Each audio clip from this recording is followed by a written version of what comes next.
But how do you go from believing to knowing? Well, in the same way that there is a vibrational variance between doubting and believing, there is a vibrational variance between believing and knowing. Doubting and believing is a further expanse. Doubting is not far from disappointment, which is not far from fear, which is not far from disempowerment. In other words, when you doubt something, your vibration is very far from the knowing of it. Mm-hmm. And by the time you reach this vibration of hoping, you've come most of the distance. And so you can go quickly from hoping to believing, and quickly from believing to knowing. It's just a matter of staying there focused a little longer. All hope means is that you are focused more upon what you want than you are upon what is. It's where you've tipped the balance of the scale so that more of the time you are thinking about it as you want it to be rather than seeing it like it is. So once you tip that balance, that fulcrum tips downstream, so to speak, as you find the feeling that begins to feel like belief, there's a lot of momentum in that. And somewhere between hoping and believing, you start getting manifestations. And so belief goes from knowing because all kinds of evidence is now pointing toward it. Oh, we love saying this to you. What a wonderful question you've put to us. When you're hoping for something, you're still in that phase where it's vibrationally complete and you are mostly thinking in direction of what you want rather than what you don't want. But the manifestation hasn't started showing itself to you. But if you stay in that hopeful place long enough, now manifestations begin to show themselves to you, and now you begin to believe. When you begin hoping for something, and then you start noticing what comes from that, and then you begin believing, and you start noticing what comes from that, before long, knowing is easy. We want to put this into the context of what faith is. A feeling of faith is belief that it will happen even though I don't have evidence that it is happening. And it's what we were talking about earlier, as we were talking about any of you traveling from city to city. That journey is understandable. So you don't get out there halfway and get disoriented. You understand those journeys. But often when you're going from sickness to wellness, or from not having something you want to having it, you don't have any evidence. There are no signposts that are so vivid and obvious to you other than the guidance of emotion. And so this knowledge that you are reaching for can come to you immediately when you accept that the way you feel is your indication of direction.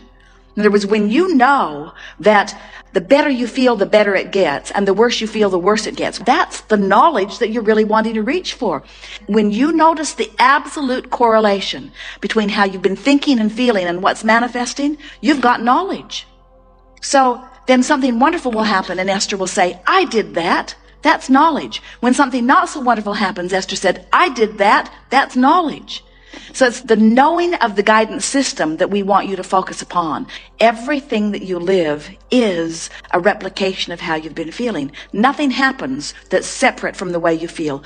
Everything happens that is exactly corresponding to how you've been feeling. So as you start consciously noticing those comparisons, as you think and feel and have a manifestational result, before you know it, you have knowledge. And then you start saying, I know I did that. And we think that that's really the knowledge that you're wanting to reach for. And then it's just a matter of practicing the better feeling thoughts.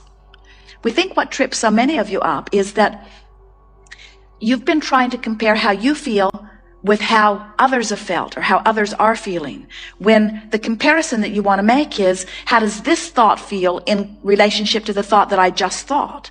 And as you keep leaning to increasingly better feeling thoughts, before you know it, you'll become addicted to the feeling of momentum and well-being. And then the conversation won't be, how do I have knowledge? The conversation will say, I have the knowledge. The question is whether I am deliberately applying it or not.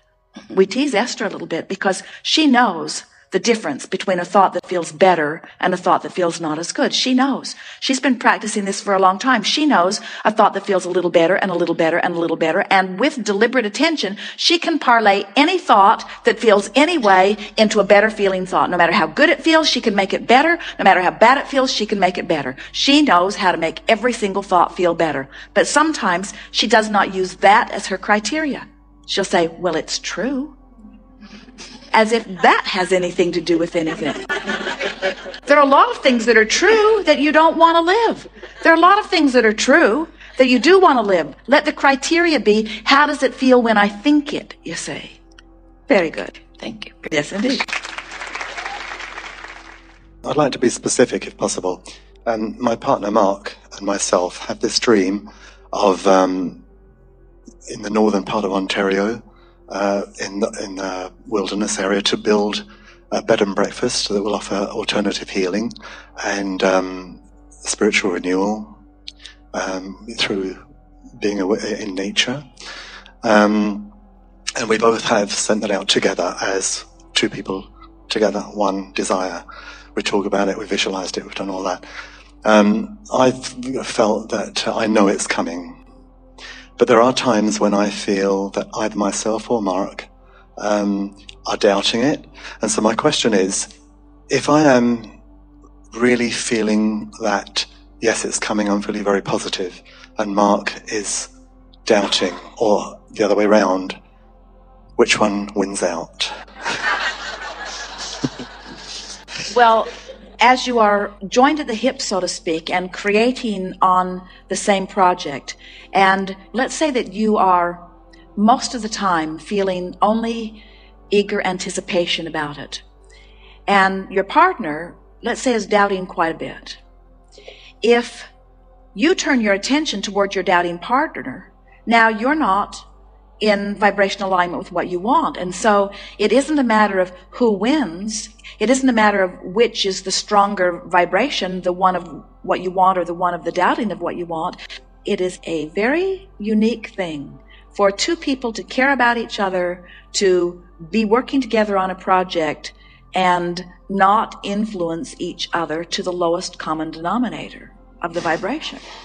Because when you want what you want, and even someone you love is focused negatively, they feel to you as if they are hindering, and that injustice looms within you. In other words, it's like, if you wouldn't doubt so much, then my desire would be purer. And we say, what's somebody else's doubt got to do with your belief?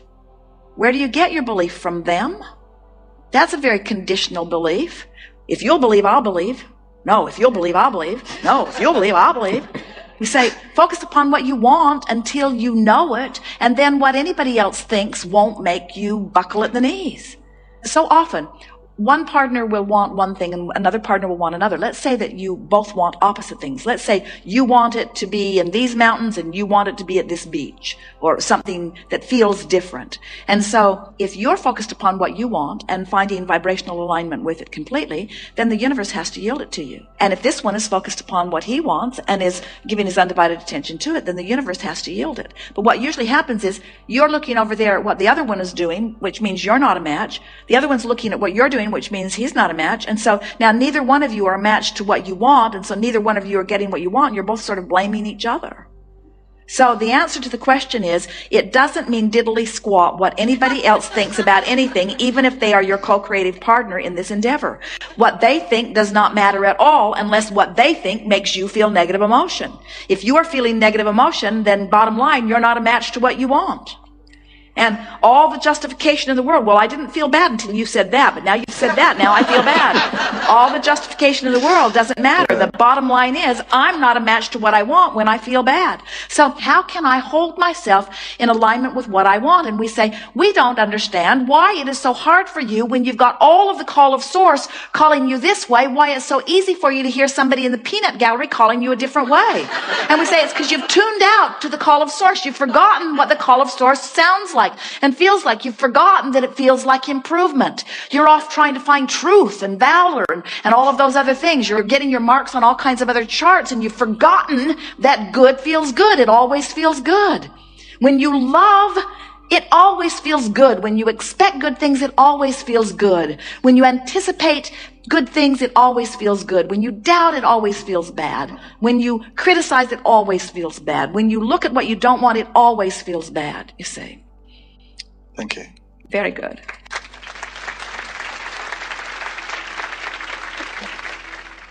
We want you to find a way of thinking about this bed and breakfast that feels good to you, not because those thoughts will make it happen, but because those thoughts feel good. People come to these gatherings and they say, all right, I'm going to learn how to create my own reality. And you say that I must feel good in order to get what I want. So in order to get what I want, I'll feel good. And we say, that's a bit screwy. Because everything that you want is so that you'll feel good. So if you can find a way of feeling good even before you get what you want, now you're really onto something. But most say, I can't really feel good till I get what I want. And we say, therein lies your problem. As long as you're holding out for it to manifest before you let yourself wholly go, you're holding it off. When you let yourself wholly go, I'm feeling good because I want to feel good. I'm feeling positive. I'm thinking it's coming because that feels good, and doubting that it's coming feels so bad. So it doesn't have anything to do with reality. It doesn't have anything to do with evidence. It's just this simple thing. This thought feels better than this thought, therefore I choose it. Why are you choosing that thought? Because I think it'll get me what I want. Wrong. Why are you choosing that thought? Because it feels good, because it aligns me with who I am, because it lets me be who I am, because that's seeing my bed and breakfast through the eyes of Source. It's already in vibrational escrow, and we've all seen it. And when you see it as we see it, you feel good. And when you see it not existing, you feel bad. And that's what faith is. That's what belief is. That's what knowing is. It's seeing it as Source sees it before it is visible to be seen. And when you see it as Source sees it before it is visible to be seen, then it must be seen. But if you don't see it as Source sees it before it can be seen, you'll never see it. Nice to know. Really fun to know. More fun than not fun, but then that's just our perspective. We know everything. We've never been wrong. We've seen your vibrational escrow. We know you like what's there. You put it there. That's how we know. But it's bigger than you can even contemplate it, because you put it there so incrementally you have no idea how fabulous it is. Okay, so when we pray and we envision that our mothers or our friends or saints or Jesus or whoever are helping us. They are. Are they really doing anything, or is it just our belief that they could that enables us to close the gap? Well, we like what you're getting at, because your belief in them is what causes you to allow. But we also want to say that all of your dearly departed, and even those that you don't know, are rooting for you and calling you forward. And especially if there's someone that you're particularly pointed about, they are absolutely part of this pulling process. And that's the reason that you get those sensations, because you have to remember the way you felt about your nurturing mother puts you in a place of allowing the nurturing universe to nurture you. And so your perspective of her is not only a big part of your allowing, but it's a big part of your calling the specific part of her to you to nurture. In other words, it's not just that it helps you to believe more because you think your mother would help you and you know that she always would be there for you. It's that as you focus specifically upon her, you activate that part of the source energy vibration and utilize it more powerfully yourself. Yes, of course. Hear this, because this is really the answer to your question. There are aspects of that which is non-physical that you have more access to than others because of your expectation. That really is the essence of your question. If you're asking, is there anything that comes to me that is apart from my asking? The answer is no. Oh, so my mother isn't looking over me and coming to her conclusions of what would be good for me and lining that up.